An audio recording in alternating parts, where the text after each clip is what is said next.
사사기는 여호수아가 이제 죽고 나서부터 시작이 됩니다. 여호수아와 이스라엘 백성들이 요단강을 건너 이제 가나안 땅에 들어갈 때는 가나안 족속들과 싸워서 이제 그 땅을 차지하는 것이 사명이었습니다. 그런데 우리가 다 아는 것처럼 여호수아와 이스라엘 민족들은 그 사명을 잘 감당했습니다. 그래서 그 땅에 있는 거민들과 싸워서 이제 모두가 다 이길 수가 있었죠. 그 이유가 뭐겠습니까? 우리가 지금껏 그 말씀을 통해 우리가 배웠듯이 이제 순종하였더니 하나님께서 그렇게 하게 해주신 거죠.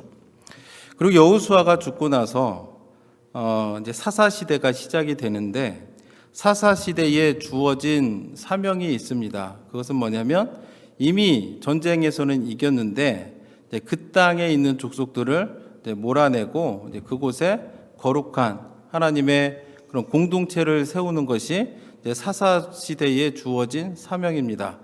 그러면 이것을 사명을 감당하려면 뭐가 필요하겠습니까?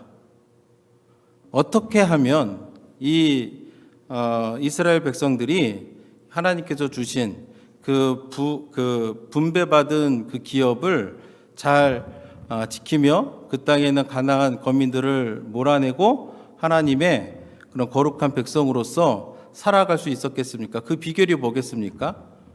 마땅히 순종입니다. 하나님의 말씀에 하나님이 주신 말씀대로 순종하면 하나님의 약속은 뭐냐면 하나님께서 함께 하시겠다. 그것이 이제 시작인데 우리가 지난 시간에 그 사사 시대의 시작이 어떠했는지 우리가 이제 말씀을 통해 배웠는데 이제 사사기를 좀 이해하려면 이제 첫 번째 그림을 보시면 악순환이 있습니다. 어떤 악순환이 있냐면 하나님 말씀에 불순종을 합니다. 그러면 하나님께서 진노하셔가지고 심판을 합니다. 이 민족을 통해 가지고 전쟁을 통해서 압제를 한다든가 또 뭐 기근이 임한다든가 해서 그 땅 가운데 어려움이 임하게 되면 부르짖습니다.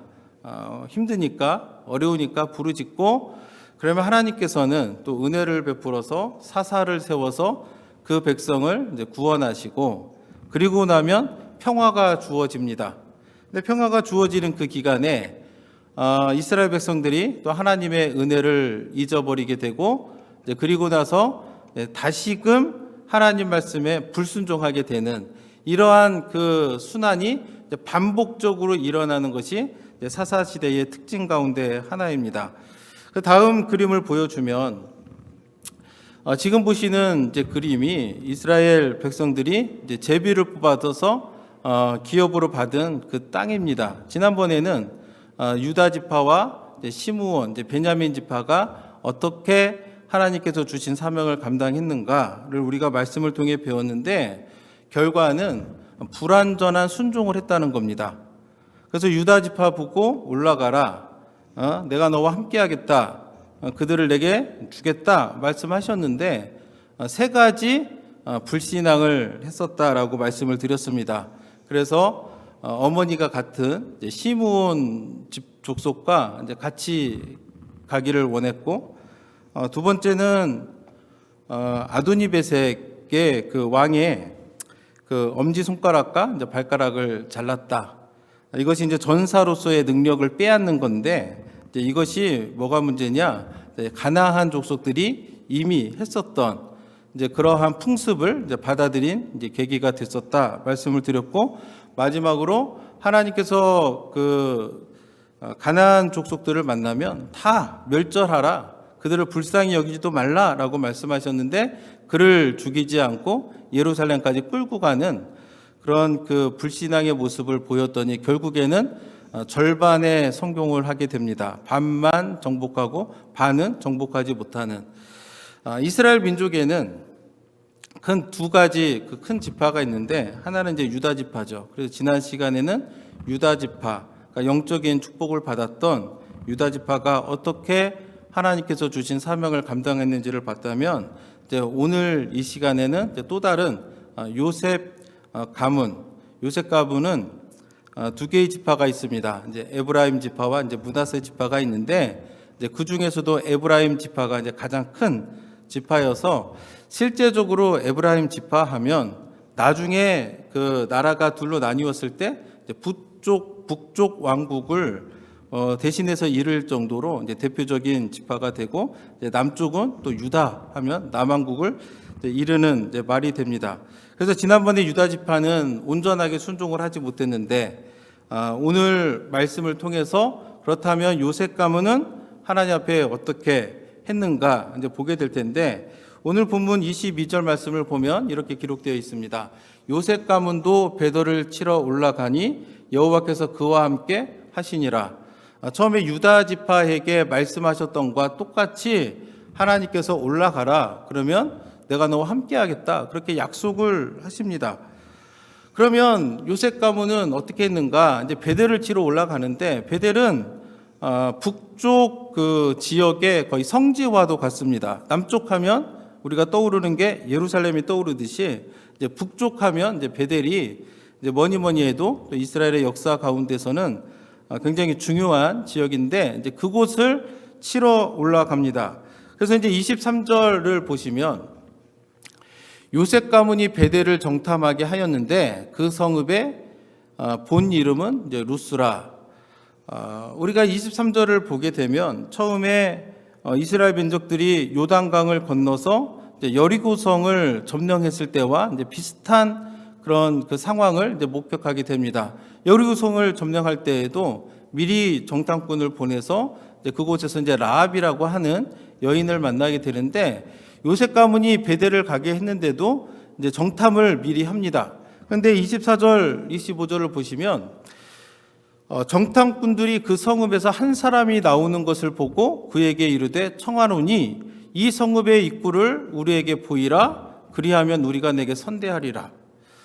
아마도 가나안에 있던 사람들이, 이스라엘 사람들이 왜 가나안 땅에 왔는지를 다 알다 보니까 아마 입구를 이렇게 잘 보이지 않게끔 이제 뭐 숨겨놓는다든가 위장을 해놓는다든가, 그래서 자기들끼리만 알게끔 이제 그 왔다 갔다 할 수 있게끔 이제 했던 모양입니다. 정탐꾼들이 그 땅이 어떠한가 갔는데 입구를 굉장히 찾기가 어려운 겁니다. 그래서 우연히 한 사람을, 그 입구에서 나오는 사람을 보고 입구를 우리에게 가르쳐 줘라, 그러면 우리가 내게 선대하겠다라고 그렇게 이야기를 합니다.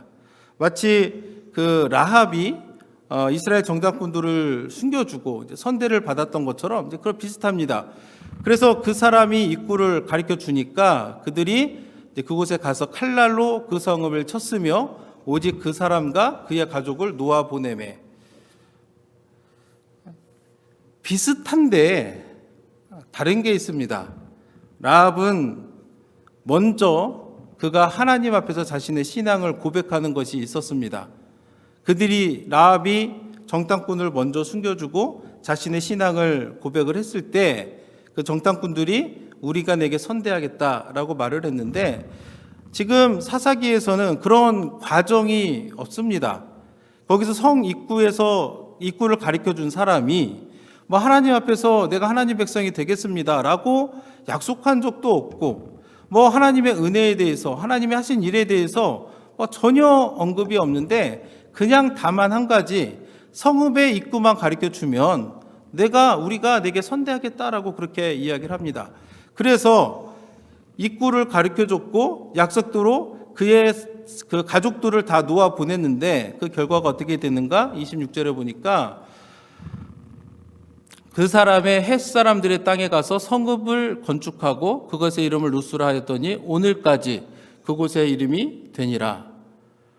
하나님이 주신 말씀은 그 땅에 있는 가나안 거민들이 굉장히 악하기 때문에 그들을 다 없애라, 몰아내라 하는 것이 하나님의 말씀이었는데, 결과적으로 그 한 사람을 살려놨더니 그 사람이 어떻게 됐습니까? 라합처럼 하나님의 백성으로 회개하고 돌아오는 과정이 없이 그냥 그 가족들이 다른 데 가가지고 여전히 가나안 사람들의 그 모습 그대로, 회개도 없이 그 모습 그대로 새로운 성읍을 건축해서 오늘까지 그곳의 이름이 루스라고 이렇게 기록되어 있는 것을 보니 그들이 그 땅에서 여전히 이스라엘 민족들과 공존을 하게 되는 것들을 이제 보게 됩니다. 이것이 원래 하나님이 하신 말씀이었겠습니까? 아니죠. 하나님은 가서 몰아내면 가서 올라가라. 그러면 내가 너와 함께해서 온전히 완전하게 몰아낼 수 있도록 도우시겠다 말씀하셨는데 그들이 하나님 앞에서 온전한 순종을 하지를 않는 겁니다. 타협을 하기 시작을 했고요. 그들과 공존하기로 이제 결정을 하게 됩니다. 그래서 가나안에서 베델에 있는 사람들을 죽였는데 그곳에 있던 다른 사람이 또 다른 곳에 가서 새로운 성읍을 건축을 하면서 가나안 사람들이 여전히 가나안 땅에 이제 살아가게 되는 것들을 보게 됩니다. 신명기 7장 2절에 보면 내 하나님 여호와께서 그들을 내게 넘겨 내게 치게 하시리니 그때에 너는 그들을 진멸할 것이라. 그들과 어떤 언약도 하지 말 것이요 그들을 불쌍히 여기지도 말 것이며. 하나님은 그렇게 말씀하셨는데 요셉 가문은 하나님의 말씀을 온전히 순종하지 않는 모습을 보게 됩니다. 약속도 했고요. 그들을 살려 놓아 보내줬고 진멸하지도 못하는 그런 상황이 되다 보니까 결과적으로 우리가 말씀을 통해서 계속 읽었던 것처럼 다른 지파들도 어떻게 했습니까? 그들을 쫓아내지 않았다라고 성경은 기록하고 있습니다. 그래서 이러한 것들이 사사기 1장에서 이스라엘의 그 지파들이 어떻게 하나님의 말씀에 순종하고 있는가를 간략하게 기록하고 있는데 먼저 27절 보시면 므낫세 지파의 이야기가 나오게 됩니다. 므낫세는 요셉 가문의 첫 번째 아들인데 므낫세가 베스안과 그에 딸린 마을들의 주민과 다아낙과 그에 딸린 마을들의 주민과 돌과 그에 딸린 마을들의 주민과 이블루함과 그에 딸린 마을들의 주민과 무기또와 그에 딸린 마을들의 주민들을 쫓아내지 못하며 가나안 족속이 결심하고 그 땅에 거주하였더니 여기 보면 므낫세 지파가 그 기업으로 받은 그 땅에 5가지 성의 이름이 나옵니다. 베스안, 다아낙, 돌, 이블루함, 무기또. 근데 그 여호수아 12장에 보면 그때에 여호수아와 이스라엘 백성들이 물리쳤던 왕들의 이름을 기록하고 있는데 그곳에 보면 다아낙, 돌, 무기또에 있는 왕들을 이미 다 물질렀다라고 성경을 우리에게 가르쳐주고 있습니다. 이미 정복전쟁을 할 때 그 땅에 있는 곳에 많은 곳을 무찔려 이겼는데 므낫세 지파들은 어떻게 합니까? 그들을 온전히 쫓아냈습니까? 못했습니까? 못했다라는 겁니다. 우리가 그 한글 성경을 보면 힘이 없어서 못 쫓아냈나 보다라고 이렇게 오해할 수가 있는데 원래 그 원문을 보면 쫓아내지 못한 게 아니라 쫓아내지 않은 겁니다. 그래서 여러분들이 영어 성경만 보더라도 쫓아내지 못한 게 아니라 이제 쫓아내지 않았다라고 이렇게 번역이 되어 있는데 쫓아내지 않은 거예요. 그랬더니 어떻게 됩니까? 가나안 족속이 결심하고 그 땅에 거주하였더니 이스라엘 백성들이 하나님이 주신 말씀에 온전히 순종해서 그 사명을 강장하고자 막 나아갔으면 이 가나안 주민들이 그 땅에 살지를 못하고 다른 곳으로 갔을 텐데 보니까 이 사람들이 그렇게 하나님 말씀에 순종하고자 하는 그런 결의나 노력들이 보이지가 않는 겁니다. 그러다 보니까 되겠구나 하고 그 땅에 거주했다라고 성경은 기록하고 있습니다. 28절에도 보시면 이스라엘이 강성한 후에야 가나안 족속에게 노역을 시켰고 다 쫓아내지 아니하였더라. 어떻게 되냐면 그들을 노역을 시켰다고 합니다. 그들을 잡아다가 일을 시켰다는 거예요. 그리고 다 쫓아내지 않았다. 만약에 합리적으로 생각을 해보면 못 쫓아내는 거라면 내가 힘이 없어서 못 쫓아내는 거라면 일을 시킬 수가 있겠습니까? 못 지키겠습니까? 못 시키죠. 아니 쫓아내지도 못하는데 어떻게 그들을 불러다가 일을 시킵니까? 근데 그 사람들은 충분히 쫓아낼 수 있는 힘이 있습니다.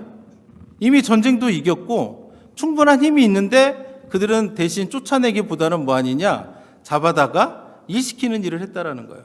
그래서 밑에 보면 영어 성경에도 보면 그 쫓아내지 않았다라는 것이 분명하게 기록되어 있는 것을 보시죠. 그럼 므낫세 지파만 그랬느냐? 우리 그 29절 보면 에브라임이 게셀에 거주하는 가나안 족속을 쫓아내지 못하매 가나안 족속이 게셀에서 그들 중에 거주하였더라. 이제 베델에 올라갔을 때는 이제 그곳에 있는 사람들을 어느 정도는 쫓아냈을 텐데 이제 게셀이라고 하는 곳에서는 그 족속들을 쫓아내지 않았습니다. 아까도 말씀드렸지만 쫓아내지 못한 게 아니라 쫓아내지 않은 겁니다. 그랬더니 가나안 족속이 게셀에서 그들 중에 거주했더라고 성경은 기록하고 있습니다. 이 게셀이라고 하는 것이 굉장히 중요한 지역입니다. 다음 그 지도를 보시면 게셀이라고 하는 곳이 동서로는 여리고와 연결이 되어 있고 남북으로는 그 하솔 지방으로 이렇게 남북 동과 서 그리고 남과 북을 연결하는 요충지입니다. 이곳을 점령하지를 못하고 가나안 족속들에게 내어준 겁니다. 그러다 보니까 이 하나만 놓고 보더라도 사사시대를 살아가는 이스라엘 백성들이 서로 연합하거나 하나 되는데 굉장한 이제 문제가 생겼을 거라는 것들을 우리가 쉽게 짐작을 할 수가 있습니다. 충분히 그렇게 할 수가 있는데 안 한 거예요. 그러면 또 31절 보면 31절 32절에 아셀 지파의 이야기가 나옵니다. 아셀이 악고 주민과 시돈 주민과 알랍과 악식과 헬바와 아빅과 르홉 주민을 쫓아내지 못하고 아셀 족속이 그 땅의 주민 가나안 족속 가운데 거주하였으니 이는 그들을 쫓아내지 못함이었더라. 이것도 마찬가지로 쫓아내지 못한 게 아니라 쫓아내지 않은 겁니다. 지금 처음 시작부터 가장 중요하다고 볼 수 있는 유다 지파도 그렇고 요셉 가문도 그렇고 온전히 하나님의 말씀에 순종하지 않는 그 모습을 보여주니까 나머지 지파들도 어떻게 하느냐? 그 영향을 받아서 온전히 쫓아내지를 못하고 쫓아내지 않으면서 그들과 타협하고 그들과 공존하는 모습을 보여주고 있습니다. 33절에 보시면 납달리 지파의 이야기가 나옵니다. 납달리 지파도 벳세메스 주민과 베다나 주민을 쫓아내지 못하고 그 땅의 주민 가나안 족속 가운데 거주하였으나 벳세메스와 베다나 주민들이 그들에게 노역을 하였더라. 마찬가지죠. 어떻게 쫓아내지도 못하는데 노역을 시킬 수가 있습니까? 이것은 쫓아내지 못한 게 아니라 안 쫓아내고 대신에 그들을 잡아다가 일을 시켰다라고 성경은 우리에게 가르쳐주고 있습니다. 34절에 보면 단지파의 이가 나오는데 단지파는 더 심합니다.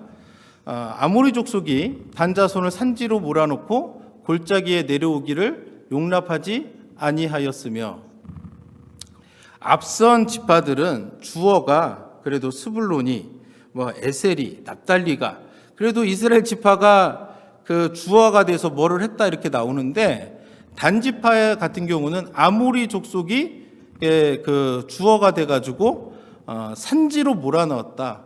그러니까 산에서 산지도 미처 차지하지 못하고 쫓겨서 그곳에 있는 것들을 살아가는 것조차도 허용하지 않는, 용납하지 않는 그렇게 굉장히 비참한 상황 가운데 놓여 있음을 단지파가 놓여 있었다라는 것을 성경은 가르쳐주고 있습니다.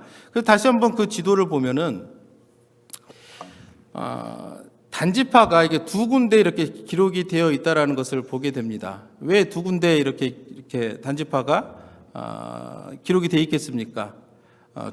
제비를 두 번 뽑은 게 아니라 원래는 그 유다와 에브라임 그 중간에 있는 지역을 이제 기업으로 이제 받은 겁니다. 근데 그 땅에 누가 사냐면 이제 블레셋 사람들이 사는 그 블레셋 사람과 아모리 족속과 같은 사람들이 막 사니까 굉장히 강성한 주민들을 이제 그 몰아내야 되는 상황이다 보니까 어떻게 됐는가? 싸울 엄두도 못 내고 산에서 내려오지도 못하고 있다가 나중에 이제 그 땅을 버리고 북쪽으로 갑니다.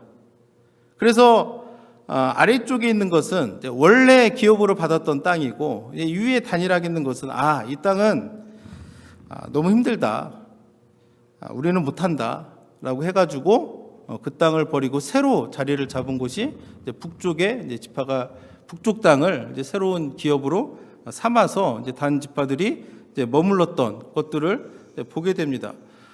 분명히 하나님 말씀에 순종했으면 하나님이 그 땅을 차지하게 했을 텐데, 딴 생각, 이 생각 하다 보니까 온전히 순종하지 못하는 이제 그러한 그 지파들의 모습을 보게 됩니다. 1장 35절, 36절 말씀을 보면 결심하고, 여기서 이제 아모리 족속들이 결심했다는 겁니다. 결심하고 헤레스산과 아얄론과 사알빔에 거주하였더니 요셉의 가문이 힘이 강성함에 아모리 족속이 마침내는 노역을 하였으며, 처음에는 단지파는 싸울 엄두도 못해서 아모리 사람들이 막 자기 마음대로 땅을 차지하고 거주하고 살았는데, 요셉 가문이 힘이 강성해졌습니다. 그럼 어떻게 됩니까? 그들을 쫓아내야 되는데 요셉 가문도 그들을 쫓아내지 않고 뭘 하느냐? 쫓아내는 것 대신에 노역을 시켰다라고 성경은 기록하고 있습니다. 그래서 아모리 족속의 경계는 아그라핀 비탈의 바위부터 위쪽이었다라고 성경은 우리에게 알려주고 있는 거죠. 이처럼 성경을 보면은 이스라엘의 그 지파들이 이제 기업으로 물려받은 그 땅이 있는데, 그 땅을 말씀에 온전히 순종하지 못하고 타협하고 공존하고 몰아내기보다는 노역을 시키는 그러한 모습들을 보게 됩니다. 앞서도 이들이 힘이 없어서 그런 게 아니거든요. 사사기 1장 21절을 보면 이제 베냐민 지파, 남쪽에 속해 있던 이제 베냐민 지파의 예가 나오는데, 베냐민 자손은 예루살렘에 거주하는 여부수 족속을 쫓아내지 못하였다라고 이렇게 성경은 기록하고 있습니다. 그런데 1장 8절을 보면 어떤 상황이 있냐면, 유다 자손이 예루살렘을 쳐서 점령하여 칼날로 치고 그 성을 불살랐으며, 그러니까 이미 예루살렘을 쳐서 점령하고 칼날로 치고 그 성을 불살랐는데, 베냐민 지파는 어떻게 했다고요? 그 여리고성을 차지했습니까? 못했습니까? 못했다라는 거예요. 왜요? 의지가 없었던 거예요. 하나님의 말씀에 순종하며 나아가면, 순종하면 하나님이 우리와 함께하여 주시고 우리를 도와주실 거라고 하는 그 믿음이 없었던 겁니다. 그래서 여기에서 우리가 한 가지 생각을 해보면, 그러면 이 사람들은 왜 그랬을까? 힘이 없었던 것도 아니고 충분한 힘도 있었던 것 같은데, 왜 이 사람들은 가나안 족속들을 몰아내지 못하고, 분명히 아까쯤에 7장 2절, 신명기 7장 2절에 있는 것처럼 진멸하고 그들과 언약도 맺지 말고 그들과 불쌍히 여기도 말라고 하나님 말씀하셨는데, 왜 이 사람들은, 이 이스라엘 지파 사람들은 그렇게 하지 못했을까? 결정적인 이유가 경제적인 이익 때문에 그들은 온전히 하나님의 말씀에 순종을 하지 못한 겁니다. 제가 미국에 와서, 제가 생긴 건 이래도 제법 조금 공부를 좀 했습니다. 제가 마스터 디그리가 3개를 가지고 있어요. 그러니까 PhD도 좀 공부를 했고 많이 공부를 했는데, 제가 미국에 와서 제일 귀하게 깨달은 게 여러분 혹시 뭔지 아십니까? 제가 배운 것 중에 가장 귀한 것이 뭐라고 생각을 하십니까? 제가 미국에 와가지고 유학생으로 살아가면서 가장 배운 귀한 것은 뭐냐면 순종입니다. 순종했더니 하나님이 내 삶을 인도하시고 내 삶을 지켜주시고 결국에는 승리하게 하시더라라고 하는 것이 제가 긴 세월 공부하면서 유학생활하면서 배운 가장 값진 게 순종입니다. 순종. 안타깝게도 이스라엘 백성들은 하나님이 약속하셨고 이미 그 조상들을 통해서 보여주셨고 모든 것들을 하나님께서 다 공급하여 주셨는데 순종하지를 못하는 거예요. 왜요? 눈앞에 놓여있는 경제적인 이익 때문에. 이것을 다른 말로 하면 돈입니다. 돈 때문에 순종을 못하는 거예요. 가나안 땅에 들어갔더니 뭐를 해야 됩니까? 농사를 짓습니다. 농사는 노동 집약적 산업입니다. 일손이 필요한 거예요. 그런데 가나안 족속들을 몰아내는 게 좋겠습니까? 잡아다가 일시키는 게 좋겠습니까? 한번 생각을 해보시라고요. 어떤 것이 그들에게 당장의 기쁨을 갖다 주겠습니까? 싸우고 몰아내고 하는 사람과 그들을 잡아다 일시키는 사람을 비교를 해보면 누가 더 잘 사는 것처럼 보이겠습니까? 당연히 힘들게 싸우고 몰아내고 하는 사람들보다는 그들을 잡아다가 일시키는 사람들이 훨씬 더 소출도 많았을 것이고 잘 사는 것처럼 보였을 겁니다. 그러다 보니까 유다 지파든 요셉 가문이든 다른 지파 구분할 거 없이 전부가 다 그런 돈 때문에, 경제적인 이익 때문에 하나님이 말씀하신 것들도 다 잊어버리고 하나님이 약속하신 것들도 다 내뺏겨 버리고 불순종하게 되면서 세상과 타협하며 살아가는 그런 모습들을 보게 되니까 오늘 성경에서 우리가 계속적으로 반복한 게 쫓아내지 않았고 그런 모습들을 성경은 우리에게 가르쳐주고 있는 겁니다. 그래서 저는 오늘날의 우리들의 삶도 돌아보면 우리가 왜 하나님 앞에서 순종하지 못할까? 몰라서 못하는 것은 저는 아주 조금이라고 생각을 합니다. 아는데 순종을 못하는 거예요. 왜요? 금년에 저희 퓨어가 여호와께로 돌아가자라는 퓨어를 세웠습니다. 우리가 팬데믹이라고 하는 좀 힘들고 어려운 순간들을 지나면서 우리가 참 여호와께로 돌아가자라고 했는데 우리가 여호와께로 돌아가기 위해서는 우리가 무엇을 해야 되겠습니까?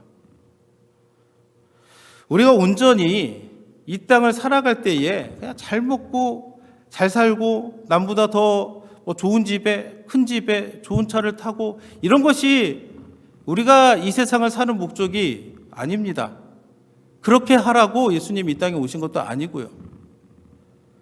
그런데 우리가 왜 하나님이 주신 사명보다는 다른 것들에 우리의 신경을 쏟고 우리의 에너지를 쏟고 그렇게 살아갈까? 따져보면은 결국에는 눈에 보이는 것들, 정말로 하나님이 기뻐하시는 것보다는 내가 좋아하는 것들을 위해서 우리가 그렇게 열심히 살아가고 있지는 않은가 돌아보게 됩니다.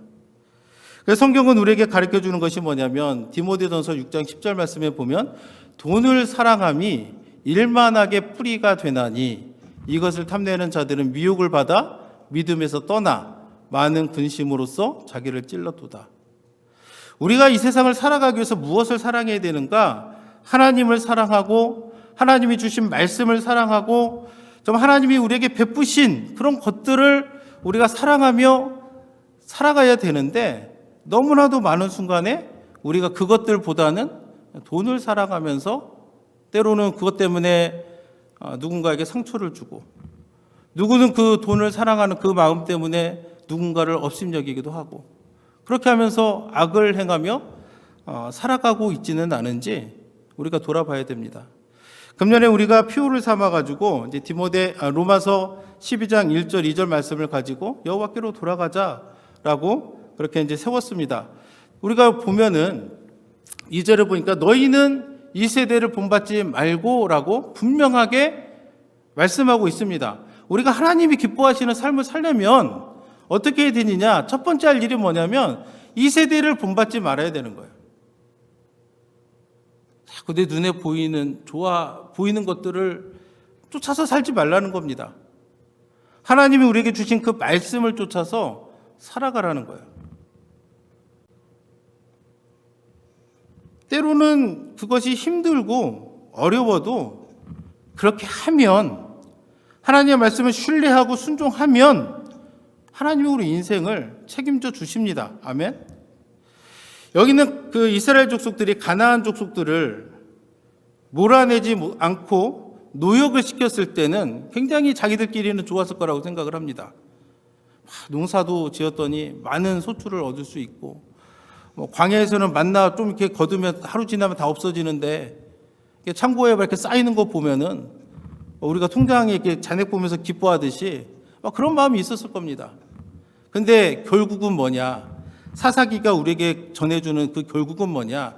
자기 소견대로 살았더니 결국은 이것도 안 되고 저것도 안 되고 정말 그 엉망진창인 그러한 삶을 살았다라고 성경은 우리에게 가르쳐주고 있다는 것을 우리가 기억을 하면서, 오늘 우리가 이 말씀을 들으면서 저는 여러분들이 우리들의 삶을 돌아봤으면 좋겠어요. 내가 얼마만큼 하나님을 사랑하고 있는지, 내 삶 가운데서 내가 정말 이 세대를 본받지 않고 내 마음을 새롭게 함으로 변화를 받아 하나님이 선하시고 기뻐하시고 온전하신 뜻이 무엇인가 분별하며 사는지 우리 자신을 돌아보기를 원합니다.